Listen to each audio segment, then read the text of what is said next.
Hey, greetings, North Carolina Realtors.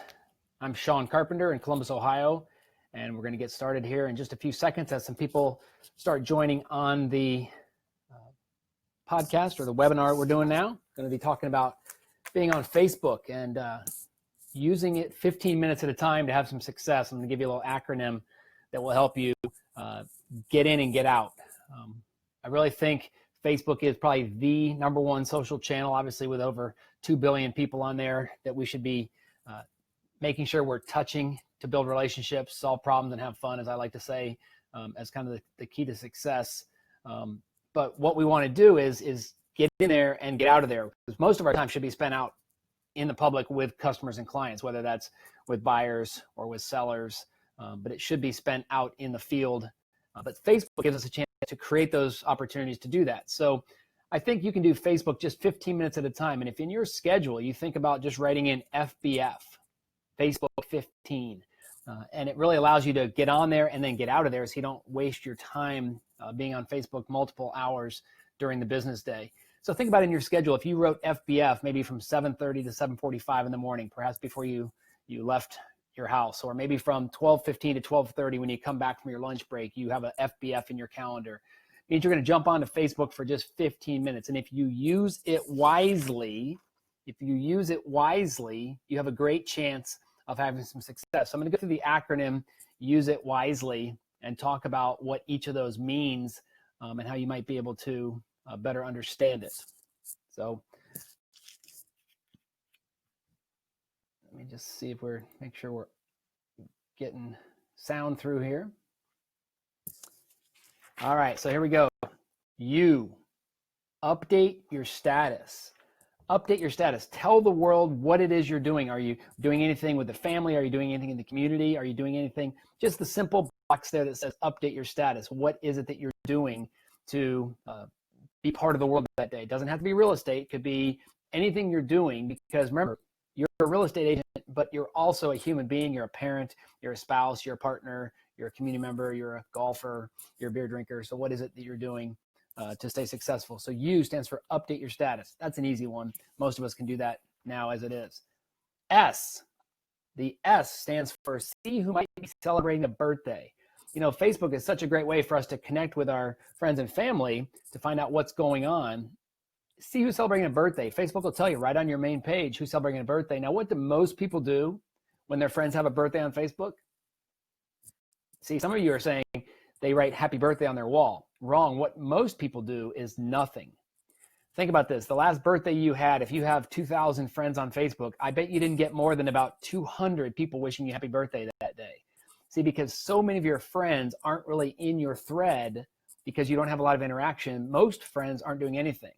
Then there's a group of people that will write happy birthday on your wall. And that's great, but after the end of the day, when you've gotten a lot of happy birthday messages, people may not really want to stop and say anything. But if you take a couple extra seconds to write a little more of a longer message that says something like, I hope you have an amazing day and a great year ahead. May you get all your dreams, or whatever it is, just something longer than just a sentence, you're going to probably see a lot more interaction with people saying thank you or thanks for the message, because it stood out as they scrolled through on their phone or on their desktop to see what was happening. So definitely check that out and think about who might be celebrating a birthday. Hey, one other thing you could do is, instead of just leaving a message on their wall, why don't you open up your phone and send them a text message, or call them, or send a video text message, because some of your friends actually are closer friends than others. And when you can reach out to them on their special day and let them know that you're thinking about them, it's a great opportunity for you to be top of mind next time they have a real estate need. E, engage with somebody who just updated their status. Now, of course, you know how to update, or how to see who just updated their status. There's two time bars. There's your main feed, your top stories feed, and there's your most recent feed. Now, Facebook defaults to the top stories. Facebook defaults to show you the stories it thinks that you want to see or that you want to interact with based on previous interactions. So sometimes toggling over to the most recent status updates, it'll allow you to like or comment or share on something, somebody, one of your friends who just updated their status. And so what does that do? It's probably going to give a little indicator in the bottom corner of their screen, and it's going to show them that you just commented on their thing, which means at that moment, they now are thinking of you and perhaps the company or the services that you provide. So that's the E. All right, let's talk about the acronym IT. Use it wisely. I. Check your inbox. Check your inbox. You know, we all have Facebook Messenger now, or most of us have Facebook Messenger. And sometimes we have a message in there that we were supposed to have replied to, but we didn't. And once we've opened up a message, what happens to that little red notification ball? It goes away. So be on the regular habit in this 15-minute window of checking your inbox to see if there's any messages from previous days that you haven't caught up on. You know, a lot of these message threads that you're in, I'm in some groups with some people that I travel around the country with, and I have, 15 or 20 messages to catch up on from the last time I logged in. So always go back and check your inbox to see if there's anything you might need to catch up on or follow up on. All right. T is for tag someone. Tag someone. You've all done it. You've all had it done to you. But sometimes just adding the person's name into your post so that they get notified on their wall is a great way to engage more people in a conversation. Now, I don't recommend you're an over tagger. I'm sure if you're watching this, you probably have some friends that tag you in almost everything, every photo, every board event, what's going on in and around your community. But I would definitely recommend that you tag people if you're going to be around them so it goes out to a further reach of people and more people might be engaged in the process. This works great with clients, with coworkers, with co-op agents that are at maybe board events or association events that you can maybe say it was great to see so-and-so from competitor A or competitor B and get some engagement beyond just the business side of it. And who knows how that might help you down the road. W, when we talk about using it wisely, the W stands for where are you, what are you doing, and why are you doing it? This will really help your update of your status to think about what's the story or what's the message or what's the impression I'm trying to give to my friends today.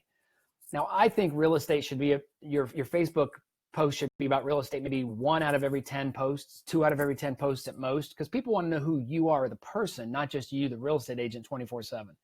Valerie Garcia had a great session last week in this Mobile Mondays talking about different things to talk about on your Facebook statuses. And I thought that was fantastic. So where are you? What are you doing? Now, I think you can talk about real estate, but you can disguise it as just an update status. For instance, excited to have a closing with Bill and Sally this afternoon, taking them out for happy hour afterwards. Where's the best spot in Winston-Salem to go for happy hour? And more of your friends are going to tag bars or restaurants or places around the Winston-Salem area or Greensboro or Chapel Hill. That would be great spots. Meeting a client this afternoon, going to grab a quick burger. Who has the best burger in Raleigh? And people are going to respond. So you got a chance to talk about that you're having some successful real estate activity that day. But what are some other ways to get people engaged? Which really leads to the next letter, I. Inquire about something. Inquire about something. What is it you want people to do? Try and stimulate a response. So if you just remember this simple rule, to get more engagement on Facebook, use more question marks and less periods. To get more engagement on Facebook, use more question marks and less periods. What I want you to do is start ending a lot of your posts with question marks because you're trying to get engagement. You all probably have those friends. I can think of John Carlson, who's a manager of an office in Chicago, and he has a question of the day.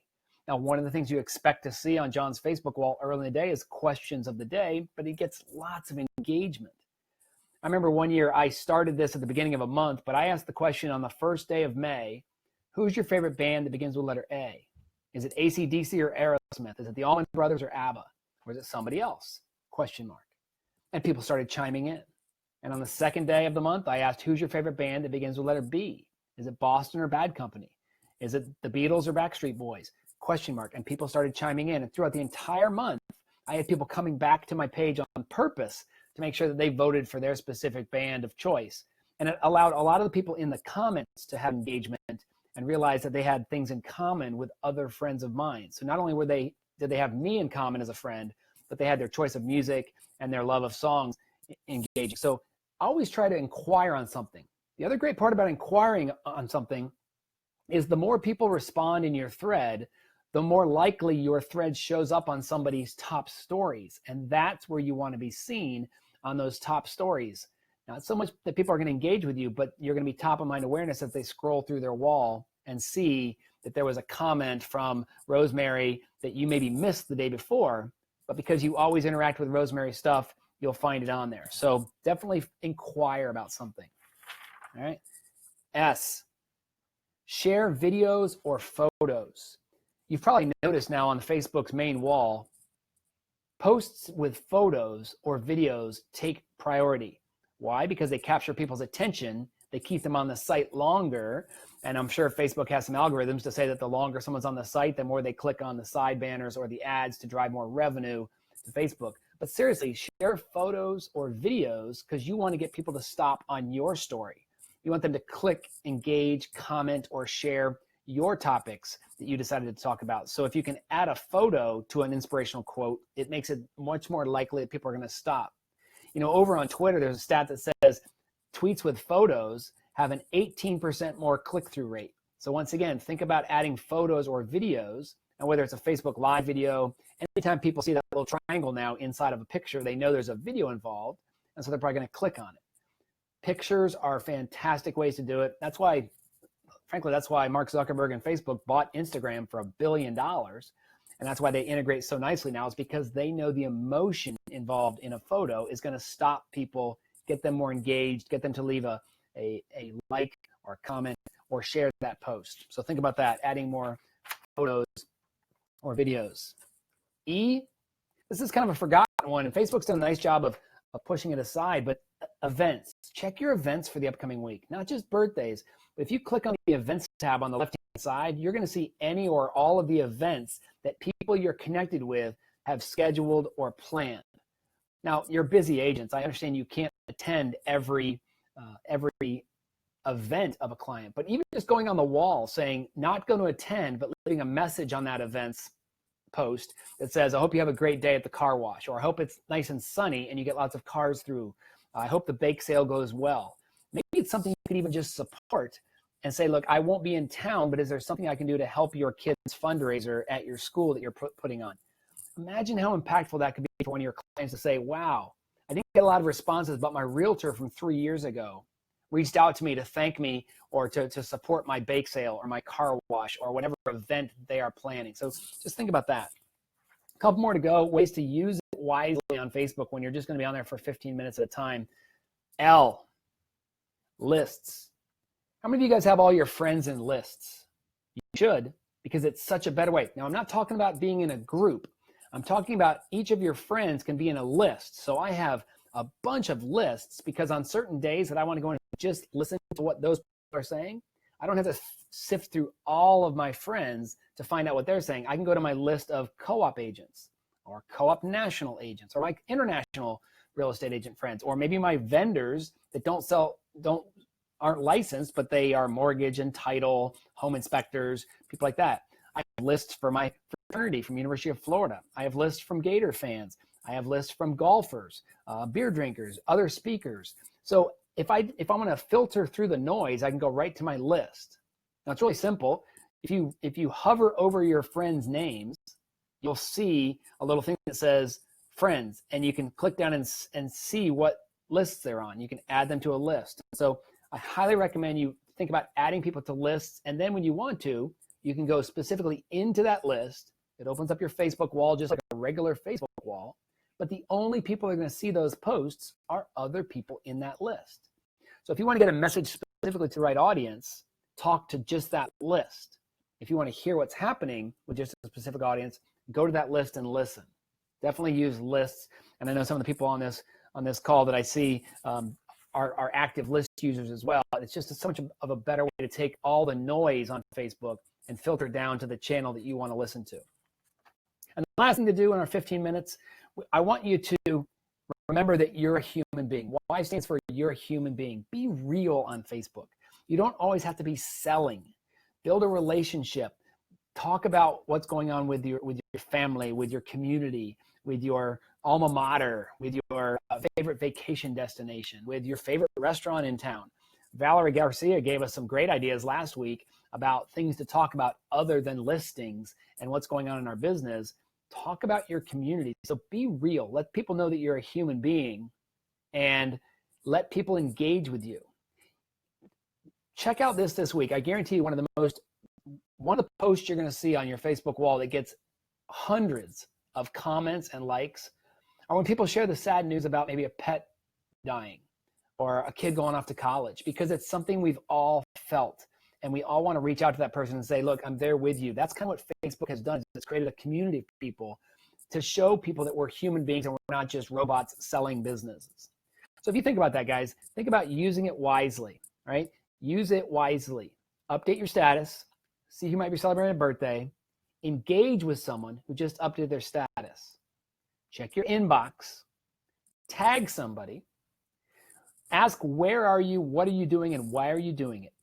Inquire about something. Try to stimulate a response. Remember, use more question marks, less periods. Finally, share photos or videos. Check your events. Use lists. And remember, you're a human being. If you do those things, I guarantee you 15 minutes at a time, just like this Facebook Live, you can be in and out and then out with customers and clients the rest of the day. So, hey, I encourage you guys to check me out on my blog. It's carpscorner.net. I'll look forward to getting down to North Carolina soon to see you guys. And until then, keep building relationships, solving problems, and having fun.